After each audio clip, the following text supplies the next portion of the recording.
দেখবেন বাংলাদেশে আমাদের ক্রিকেটাররা যখন অন্য কোনো দেশের সাথে খেলে, অনেক সময় এমন হয় বল বাকি একটা, রান দরকার 6টা। বল বাকি কয়টা? পটুয়াখালী বুঝে নাই বোধহয়। বল বাকি কয়টা, রান দরকার।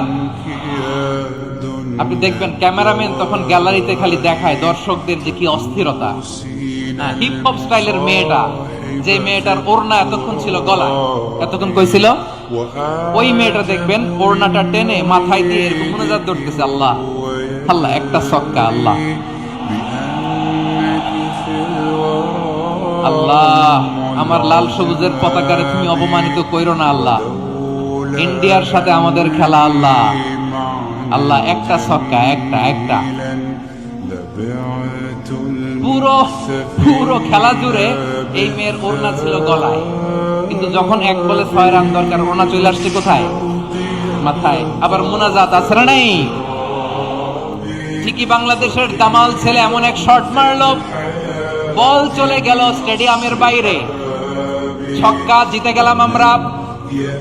পুরো স্টেডিয়াম জুড়ে চিৎকার, হই হুল্লোড়, মৌজ মাস্তি।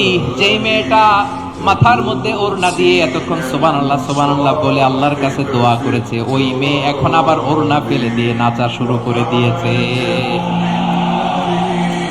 তাহলে আল্লাহর ভয়, আল্লাহর প্রতি আস্থা, বিশ্বাস, ভালোবাসা, এটা কি ক্ষণিকের জন্য? মানে আমার যখন লাগবে তখন আল্লাহর ইউজ করবো নাকি?